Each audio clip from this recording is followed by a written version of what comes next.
Luego de esta serie de conferencias de decisiones difíciles, suena o se siente un poco fuera de lugar hablar de temas como anticoagulación y reversión de la anticoagulación. Yo creo que es una buena oportunidad para pensar y hablar de otra cosa. Como me presentó el doctor Vargas, soy médico emergenciólogo de la Universidad del Rosario, soy de pregrado de la Universidad del Rosario, trabajo como emergenciólogo del Centro Hospitalario Serena del Mar en Cartagena, distrito turístico y cultural. No tengo conflicto de intereses, ni tampoco tengo intereses en conflictos. Mi único interés es el cuidado de los pacientes que veo todos los días. Hablar de anticoagulantes es hablar de un tema muy diverso. Hay gran cantidad de nombres y de estructuras moleculares. Usualmente el paciente, cuando se ve enfrentado a la pregunta si usted toma algún medicamento, usualmente le dicen la pastilla o la jeringa que me adelgaza la sangre. Y eso supone ya de por sí una dificultad en determinar qué hacer con estos casos. Como pueden ver, hay diferentes nombres comerciales, así como nombres genéricos. Hay diferentes presentaciones que hacen que haya medicamentos como estos. Los anticoagulantes tienen diferentes problemas. La indicación para el paciente no siempre es clara. La dosis puede ser difícil de recordar para los pacientes, también la posología. Es difícil monitorear la concentración terapéutica, algunos es más fácil que otros. Hay que tener en cuenta interacciones farmacológicas que no siempre son muy fáciles de recordar y muchos de estos requieren dosis ajustadas para su eliminación, ya sea hepática o renal. Y ante esas dificultades, ¿qué hacemos nosotros que nos dificulte aún más el problema? Nuestro contexto, como bien lo dijo el doctor Vargas en su charla, y como también lo expuso el doctor Menéndez y el doctor Cohen, es que nuestra día a día se ve como la imagen en su pantalla, que fue una noticia del Colombiano, de uno de los hospitales más congestionados en Bucaramanga. Tenemos que hacer una aproximación en paralelo, a diferencia de una consulta externa en el que hay un orden desde que llega el paciente hasta que se va. Cuando el paciente llega a urgencias, al mismo tiempo yo estoy estableciendo unas prioridades de manejo y un tratamiento en los primeros 5 minutos. La formación es limitada, no siempre vienen acompañados y la garantía de que estén acompañados no da que los acompaña tenga la información clara. No contamos con laboratorios de nada cuando encontramos un paciente de estos. Podemos no percibir estos estados clínicos ocultos que se van a manifestar hasta mucho tiempo después. Los pacientes pueden tener manifestaciones atípicas de enfermedades que, como dice el doctor Menéndez, bajo el retrospectoscopio serían típicas. Y muchas veces tenemos múltiples pacientes al mismo tiempo. Este es el sitio donde yo trabajo. Esto es un proyecto paralelo que elabora la Fundación Santa Fe. Esa es Cartagena. Ese es el casco urbano. Muchos reconocen el casco urbano y el aeropuerto. Y lo que ven ahí es la zona norte hacia donde se planea expandir Cartagena, lo que será el proyecto urbanístico de Serena del Mar. Y esto es un render de lo que será cuando termine las 5 fases del hospital, el centro hospitalario. Y pueden ver cómo en el primer piso está el servicio de urgencias, que es donde trabajamos. Tenemos una capacidad instalada de 18 camas de adultos, 6 sillones, 2 salas de reanimación, 9 camas de pediatría de urgencias. Este es el contenido que voy a elaborar cuando hablamos de decisiones difíciles y buscando aproximar cómo tomar la mejor decisión en estos escenarios clínicos. En aquel paciente que tiene una falla orgánica renal o hepática, en aquel paciente que requiere urgentemente un tratamiento de reperfusión, como es en el infarto o en el ACV, y aquellos pacientes que toman anticoagulantes directos, con qué contamos y qué podemos hacer. Empezamos con los pacientes que tienen daño orgánico, algunos daño orgánico terminal, la anticoagulación en el paciente con falla renal y la anticoagulación en el paciente hepática. Conocemos clásicamente y las heparinas de bajo peso molecular, así como los pentasacáridos, y reconocemos que tienen basados en la depuración de creatinina, la heparina no fraccionada, que es la que conocemos de más tiempo.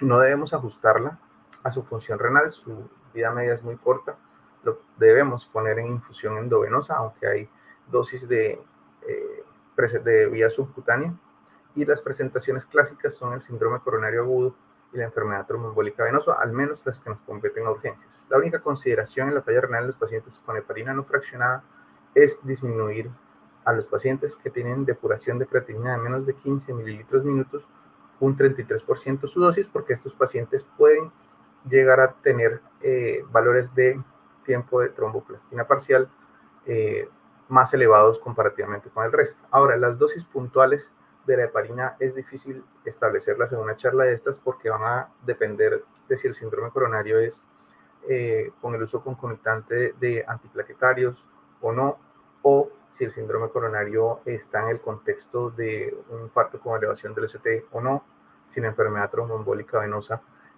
también va de la mano con la presentación de alto riesgo de un TEP. Entonces, los invito a remitirse justamente a los libros y a los manuales de referencia rápida de farmacología para la dosis específica. En las heparinas de bajo peso también es un viejo conocido. La enoxaparina, dalteparina, fondaparinux son los que más tenemos a la mano y más frecuentemente conocemos. Enoxaparina, depuraciones de más de 30 mililitros minuto, podemos utilizar la presentación 1 miligramo por kilo cada 12 horas. Menos de 30 se recomienda el ajuste de 1 miligramo cada día por kilo cada día y recomiendan una estrecha vigilancia de los signos clínicos y con los niveles de antifactor 10A. Y definitivamente no se recomienda en los pacientes con depuración de creatinina menor de 15. La dalteparina no se recomienda en pacientes con menos de 30 mililitros minuto de depuración.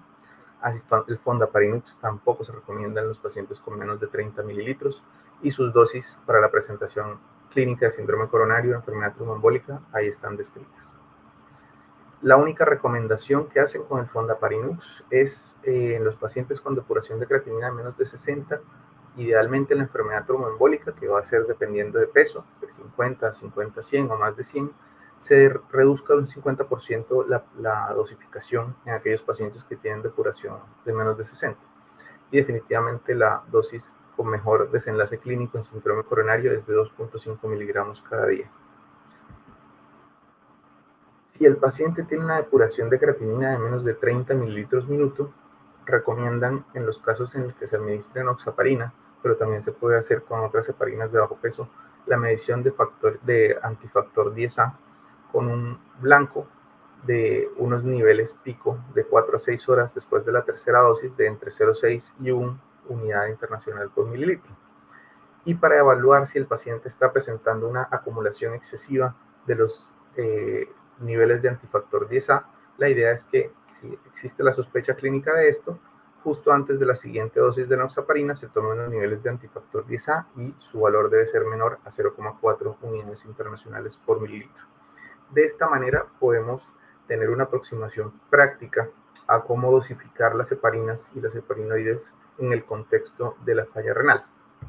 La falla hepática supone por sí un problema mucho más grande, porque tenemos una balanza muy delicada entre el efecto anticoagulante y el efecto procoagulante de la disfunción orgánica. En la medida que aumente la severidad del daño hepático, vamos a tener que ese desbalance va a ser más notorio. Como medida general, la balanza tiende a inclinarse más a un estado procoagulante, pero la manera como nosotros medimos la coagulación en el día a día impresionara o pareciera que se balanceara más hacia el punto anticoagulante. No quiere decir esto que los pacientes con falla hepática no sea necesario iniciar un tratamiento anticoagulante. De hecho, la razón más común por la cual uno anticoagula un paciente con falla hepática son las complicaciones usualmente derivadas de la cirrosis, como es la trombosis de la vena porta, de la cual va a ser el ejemplo clásico para nosotros tratar con anticoagulante a un paciente de estos. Los principales problemas en términos de heparinas con el paciente con falla hepática es la presencia concomitante de trombocitopenia. Recordemos que el 5% de los pacientes que se les administra heparina en infusión puede presentar trombocitopenia inducida por heparinas. Cuando ponemos heparina en infusión, debemos tener en cuenta que los pacientes cirróticos van a tener una menor concentración de antitrombina 3 y eso hace que la medición del PTT vaya a subestimar el efecto de la heparina. Y definitivamente, cuando uno habla del tratamiento con heparinas en estos pacientes, la única razón por la cual uno decidiría no utilizar heparinas, específicamente heparina de bajo peso molecular o enoxaparina, sería si el paciente tiene una falla renal concomitante o un escenario clínico en el cual exista un sangrado activo o un alto riesgo de sangrado. Entonces, en la falla hepática o en la disfunción hepática o en la cirrosis, el caballito de batalla que usualmente tenemos y conocemos va a ser la enoxaparina, a menos de que encontremos una alteración renal que nos contraindique el uso de este medicamento. Ahora, cuando hablamos de anticoagulantes orales, debemos saber que la warfarina, que es la vieja conocida, que ya ha recibido una serie de cambios en su indicación, pero todavía le quedan algunas, tiene una eliminación hepática del 100%. Y otra dificultad más grave cuando uno administra warfarina en los pacientes con falla hepática es que la warfarina se mide mediante el tiempo de protrombina y el INR. El INR de por sí vamos a encontrarlo elevado y alterado en los pacientes con cirrosis, lo que hace que no tengamos una herramienta clara que me permita a mí medir el efecto anticoagulante de la warfarina, y yo no sé si esa prolongación del INR va a ser porque el paciente está verdaderamente anticoagulado o si es porque está progresando su falla hepática.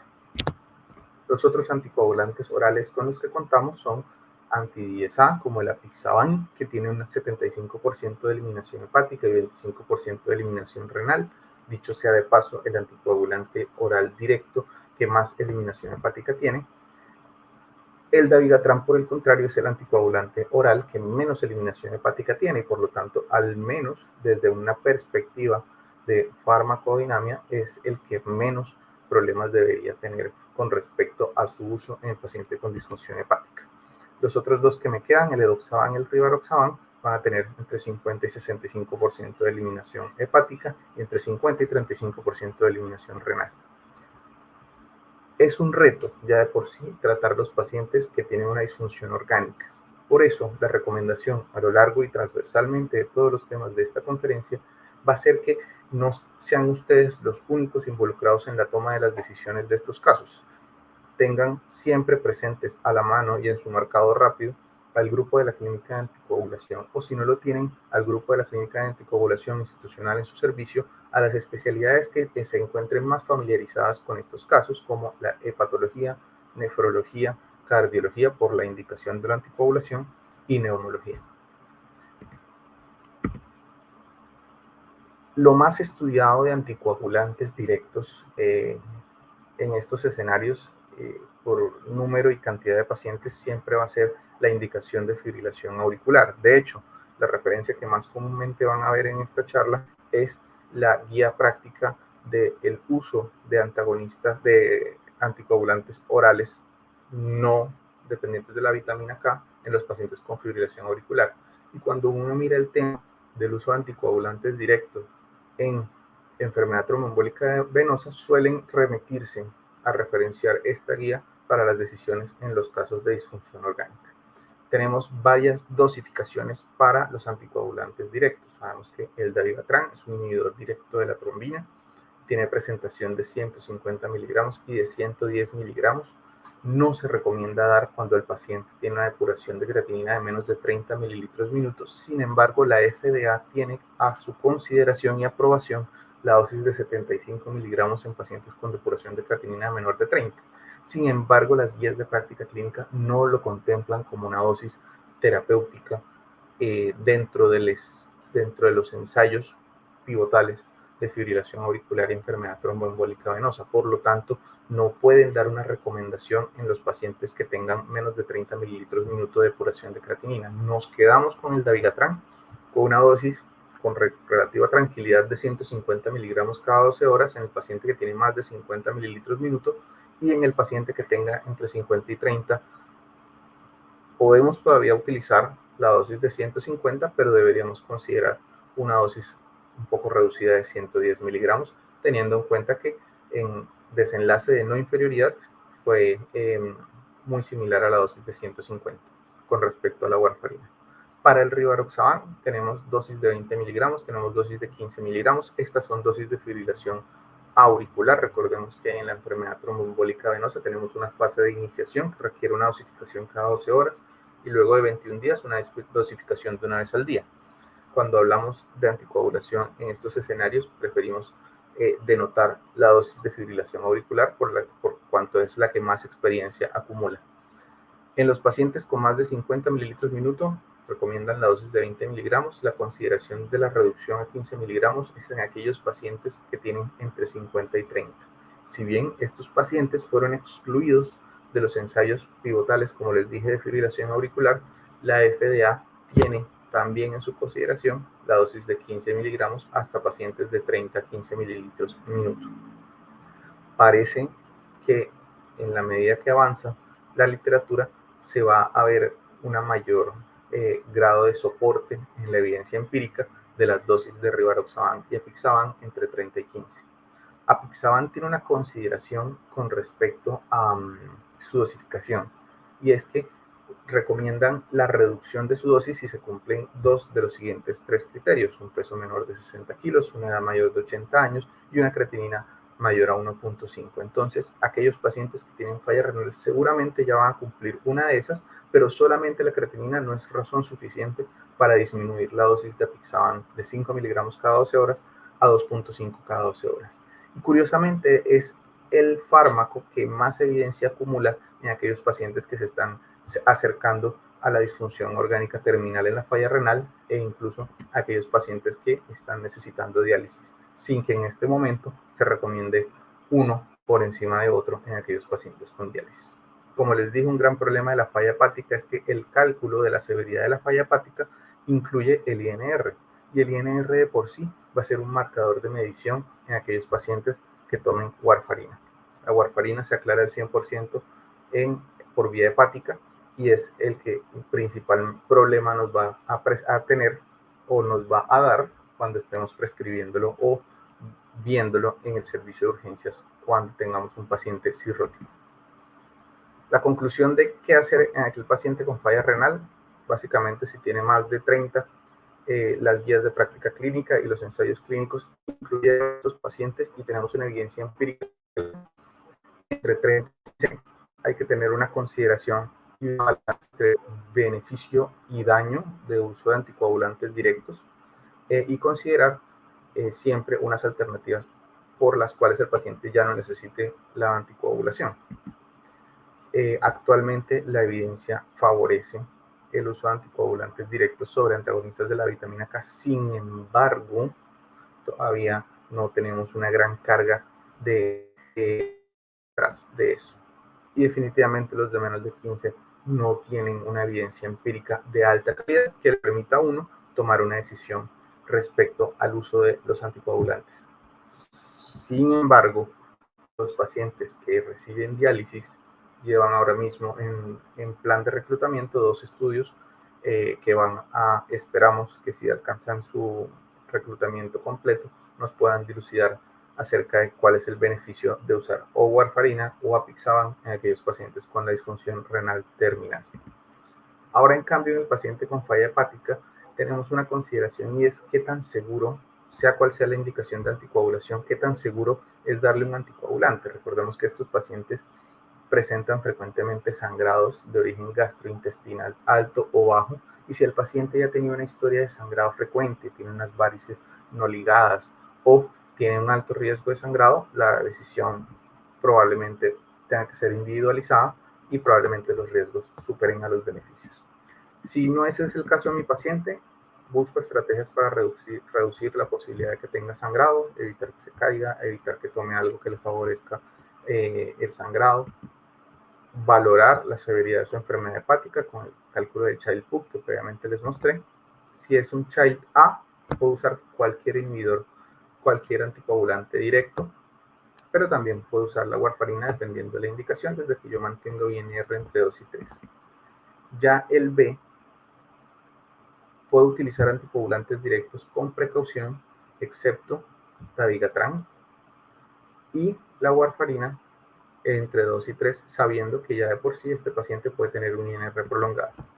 Y en el Child-C, ningún paciente puede recibir un anticoagulante directo o puede estar recibiendo un anticoagulante directo y yo podría utilizar la warfarina, pues no hay un gran indicador que me diga que el paciente no lo puede recibir. Lo que pasa es que su monitoría va a ser mucho más difícil.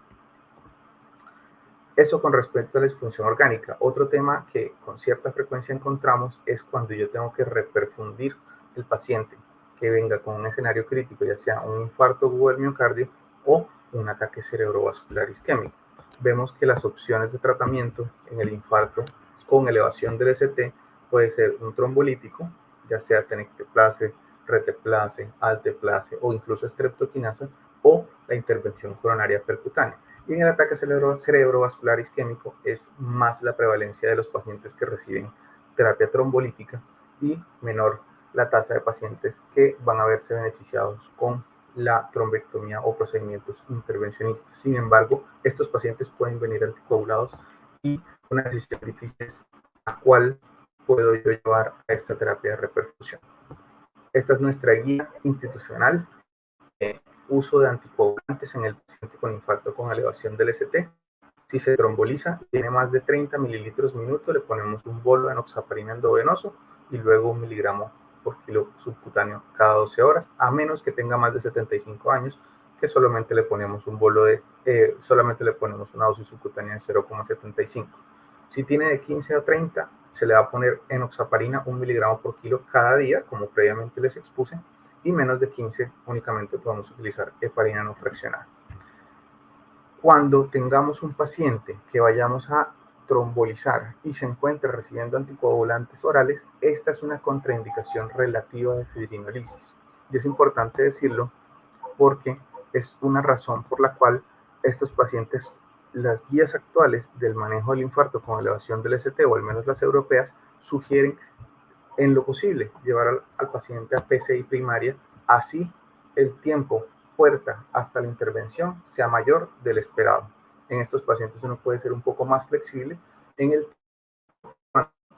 ya de entrada tienen una activa. El paciente que toma warfarina y requiere una trombolisis es un paciente que más probablemente va a sangrar, y sangrado mayor lo vamos a encontrar incluida la hemorragia intracraneana en al menos el 20% de los casos, como en este estudio de Helsinki prehospitalario donde le ponían reteplase en camino a un hospital. En 1.322 casos solo encontraron 36 que concomitantemente utilizaron warfarina, y 14 de esos 36 sangraron, y el 20% de esos 14 tuvieron un sangrado mayor. Entonces, en medida que el INR sea mayor, los casos de sangrado aumentaron. La recomendación actual es que si usted no tiene de otra y necesita trombolizar al paciente porque tiene una indicación y su contraindicación es relativa, le ponga sobre la mesa al paciente o al familiar la decisión de trombolizarlo, sabiendo que de entrada va a tener una probabilidad mayor de sangrar. El estudio TIM, en su análisis de seguridad, el inicial con alteplase, los casos de sangrado intracraneano y sangrado mayor fueron del 2%. Estamos hablando de que si yo trombolizo a un paciente con warfarina, lo expongo a un riesgo de sangrado mayor del 20%. Eso es 10 veces más riesgo de sangrado. Cuando hablamos de anticoagulantes directos, nos remitimos, y la misma guía se remite a lo que se hace cuando el paciente toma un anticoagulante directo y requiere un tratamiento trombolítico, y por eso hablaremos de la trombolisis en el contexto de DOACs cuando hablemos de ACV. En conclusión, cuando el paciente requiere una terapia de reperfusión por un infarto y está anticoagulado, tenemos que hacer un muy buen balance riesgo-beneficio. Si tiene más de 1.7 de INR y toma warfarina, es una contraindicación relativa y preferiríamos llevar a este paciente a PCI. No recomiendo la guía actualmente utilizar agentes de reversión de anticoagulación cuando necesitan ser llevados a una intervención coronaria percutánea para meterlo de la trombolisis. Tenemos que tener en cuenta el tiempo desde la última dosis, porque puede que el paciente ya no tenga efecto del anticoagulante. Saber cómo es la función renal para tomar una decisión informada, a sabiendas de que, como vimos en la presentación anterior, la depuración de creatinina va a prolongar el aclaramiento cuando hay casos de falla renal. Controlar y ser muy obsesivos con la presión arterial, por cuanto el aumento súbito de la presión arterial en estos casos se ve asociado con un mayor riesgo de sangrado intracraneal. Y definitivamente, como les dije previamente, no revertir se requiere más tiempo. Vale más la pena hacer el esfuerzo de llevarlo a la intervención coronaria percutánea que revertir estos pacientes. Si yo los llevo a intervención coronaria percutánea, debo ponerles una dosis de anticoagulante endovenoso al momento del cateterismo, porque se requiere a la carga trombótica que presenta el infarto unos niveles terapéuticos en el momento de la intervención, ya sea con heparina no fraccionada o heparina cuando es de más de 15. Siempre deben recibir dosis de anticoagulante parenteral. Esos pacientes ya venían anticoagulados y el hemodinamista sabe que debe evitar utilizar inhibidores de la lipoproteína 2B3A, el único segundo antiagregante que me da un perfil de seguridad y experiencia con el uso que puedo utilizar en estos casos es el clopidogrel. No es el momento de usar ticagrelor ni prasugrel. Se prefiere la vía radial, por cuanto la vía femoral tiene una contraindicación para su uso si el INR está por encima de 1.9. Hay una consideración basada en el consejo de expertos, y es que si tiene INR de más de 2.5 y le voy a dar un anticoagulante parenteral, use una dosis reducida de enoxaparina de 0,3 por kilo o de 30 a 50 de heparina no fraccionada. El ACV es una decisión difícil por cuanto un factor de riesgo para el ACV es la fibrilación auricular, que es la indicación principal por la cual estos pacientes están anticoagulados. ¿Con qué van a estar anticoagulados? Con warfarina, con DOAX, con heparina de bajo peso molecular, o si están hospitalizados pueden estar recibiendo heparina no fraccionada. Debemos tener en cuenta el tiempo desde la última toma del medicamento. Si la heparina de bajo peso molecular fue administrada hace más de 24 horas, yo puedo trombolizar al paciente. Si la heparina de bajo peso molecular está dada en dosis de tromboprofilaxis, a pesar de que la evidencia es menor, yo también podría trombolizar a este paciente. Si yo le di una dosis de anticoagulante directo hace más de 48 horas, yo podría trombolizar a este paciente. ¿Cuándo no puedo trombolizar a estos pacientes? Cuando tenemos un INR por encima de 1.7 o un PT por encima de 15. Cuando tengo un PTT de más de 40. Hay estudios que relacionan los niveles de actividad anti-10A con la indicación o con el visto bueno de trombolizar los pacientes que reciben DOAX, pero hay que tener en cuenta que los niveles anti-10A están calibrados para las heparinas de bajo peso molecular. Cuando yo pido un anti-10A en el hospital, me están dando un reactivo que está calibrado para la heparina de bajo peso molecular y no está calibrado para los anticoagulantes directos, en los que yo esperaría que estén alterados, que sería el rivaroxaban y el apixaban. El dabigatran, en cambio, yo sí tengo una manera de medirlo. Si yo cuento con un tiempo de trombina y ese tiempo de trombina es menor de 60 segundos, yo puedo decir que las concentraciones de dabigatran en sangre no son significativas y yo podría trombolizar a este paciente. Se ha sugerido que los niveles de actividad anti-10A de menos de 0,5 unidades por mililitro también se relacionan con una concentración no significativa de fármaco, y en algunos sitios de Europa están midiendo niveles de rivaroxaban para saber si puedo trombolizar al paciente. Cuando tomamos la decisión de hacer algo de esto en mi paciente con ACV, debemos tener en cuenta la pirámide de la medicina basada en la evidencia, y que nosotros estaríamos tomando decisiones con las primeras 2 o 3 bases de la pirámide. Por lo tanto, nunca va a ser una evidencia de alta calidad. Se han utilizado concentrados protrombínicos con vitamina K para trombolizar pacientes que toman warfarina y tienen un INR de más de 1.7. Se ha utilizado anecdóticamente el hidarucizumab y prehospitalariamente se ha administrado hidarucizumab en algunas poblaciones de la Comunidad Europea para poder trombolizar a los pacientes que toman dabigatran. Y se está muy a la expectativa de qué puede pasar en aquellos pacientes que toman DOAX anti-10A, si se le puede utilizar el andexanet alfa, aunque debemos saber que la dosis y la duración del andexanet alfa, por definición, va a ser de 2 horas, lo que hace que muchos de estos pacientes salgan de la ventana de tratamiento trombolítico.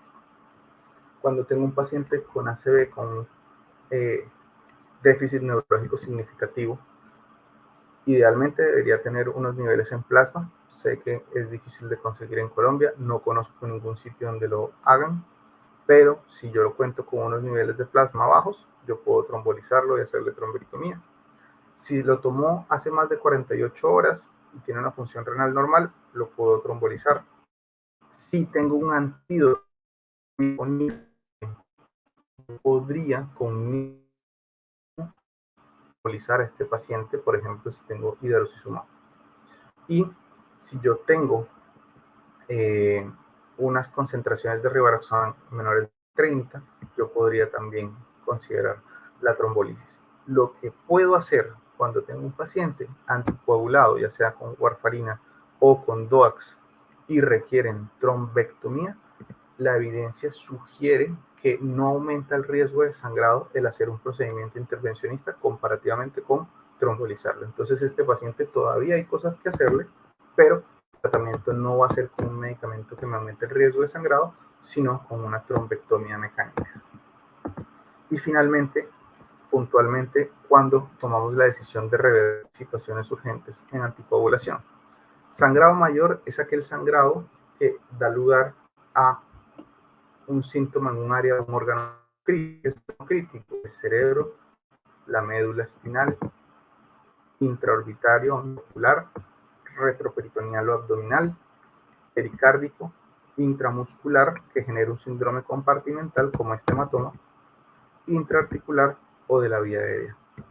Si genera anemización de más de 2 gramos por decilitro o requiere que yo clínicamente tenga que transfundirle 2 unidades de glóbulos rojos, ya es un sangrado mayor. Y en algunos sitios, aunque no es la clásica definición de la Sociedad Internacional de Trombosis y Anticoagulación, los pacientes que tienen inestabilidad hemodinámica o tensión media menor de 65 que requieran soporte vasoactivo también se consideran que cursan con un sangrado mayor. Debo tener en cuenta el tiempo de eliminación. Los niveles de ixaban y rivaroxaban se pueden llegar a normalizar o no tener un efecto clínicamente significativo de 12 a 24 horas. Pero si el paciente tiene una depuración de creatinina prolongada, pueden demorarse hasta más de 48 horas. La reversión específica. ¿Con qué contamos para revertir? El idarucizumab o el Praxbind, que es un nombre comercial, el Andexanet alfa, aún no conozco en Colombia, pero lo tienen en Estados Unidos, y a futuro el Siraparantac, que es como lo que se espera sea la panacea en la reversión de anticoagulación, porque actúa no solamente en el factor 10A, sino directamente en la trombina. Y también puedo hacer un soporte inespecífico de la hemostasia, es decir, puedo yo favorecer la hemostasia no directamente sobre los anticoagulantes directos, sino con varios factores de coagulación, como el concentrado de complejos protrombínicos o el concentrado de complejos protrombínicos. Y el ácido tranexámico me podría ayudar en aquellos escenarios en los que el ácido tranexámico tiene evidencia de beneficio, independiente si está anticoagulado o no, como el trauma o el sangrado en otros sitios. Rápidamente conocer que cuando ya han pasado 4 o 5 vidas medias del medicamento, ya el efecto clínicamente no es significativo. Eso en el dabigatran, la vida media es de 12 horas a 17 horas, 5 vidas medias es de 2.5 a 3.5 días. En el apixaban 1.5 a 3 días y el rivaroxaban de 1 a 2 días. Ya han pasado 5 veces la vida media y ya no hay efecto clínicamente significativo. Laboratorios me pueden ayudar a saber si el paciente está anticoagulado o no. Desafortunadamente, no tanto como uno quisiera. El dabigatran, el tiempo de trombina, sí me ayuda cuando es normal, niveles clínicamente significativos. En el apixaban, los niveles de antifactor 10A hay que saber que me podrían ayudar, pero no están calibrados. Este medicamento están calibrados para las heparinas de bajo peso. Parece ser que, a pesar de que no están calibrados para los anticoagulantes directos o anti-10A, los niveles de antifactor 10A sí se correlacionan con niveles bajos de apixaban y de rivaroxaban. Esto está en estudio, no hay una recomendación fuerte aún.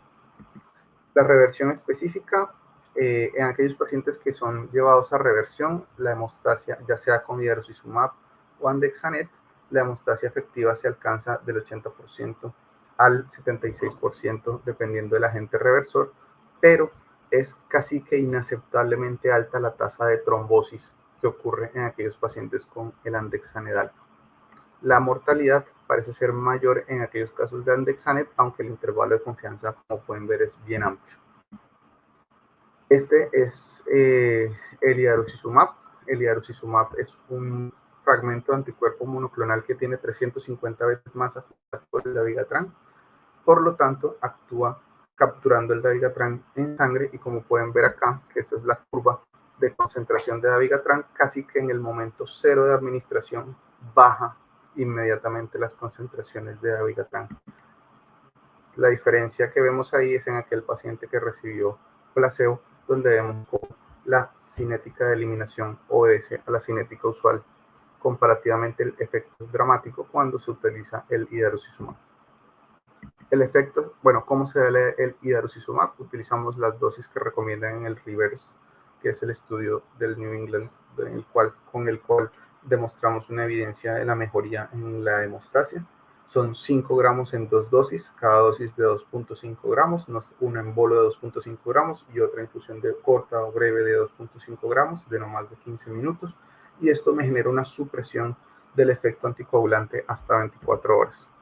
Y vemos aquí cómo el tiempo de trombina se me mantiene disminuido casi que hasta las 24 horas, donde se aumenta, aunque nada significativo, el efecto anticoagulante del dabigatran. El andexanet es muy controvertido su uso. Parece ser que para su uso depende de la última ingesta y depende de la dosis que recibe.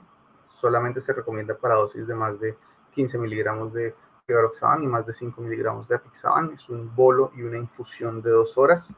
El problema grande del andexanet, aparte de su precio, que puede llegar hasta los $50,000 por dosis efectiva para su uso, es que una vez finaliza la infusión a las 4 horas, volvemos a tener actividad del antifactor 10A. Eso hace que se ponga un poco en tela de juicio o de duda la utilidad clínica.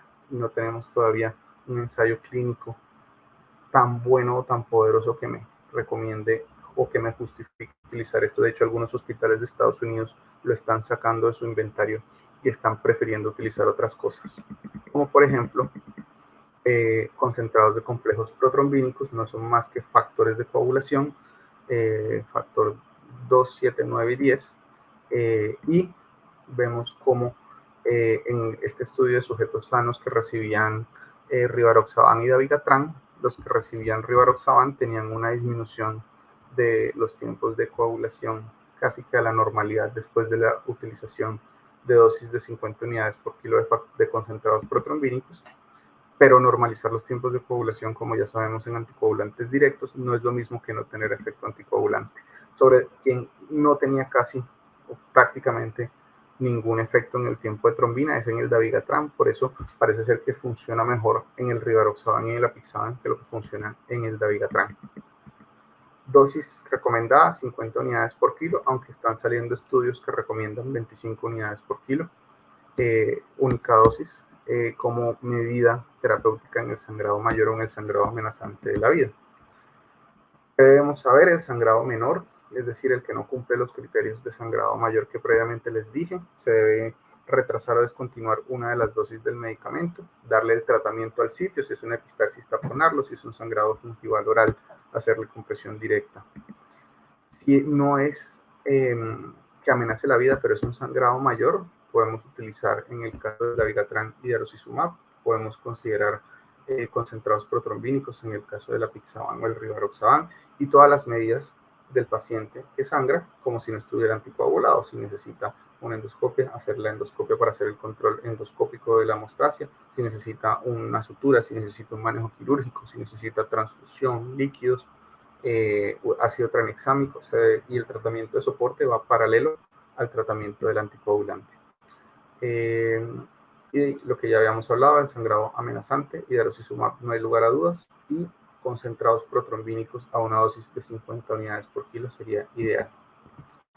Esto es lo que tenía respecto a estas decisiones difíciles en anticoagulación. Les agradezco la invitación y esta imagen no es para algo diferente. Recordarles que contamos con un hospital que está creciendo, que tiene un servicio de urgencias ahí en el primer piso, que es el que los recibe recién entran al hospital.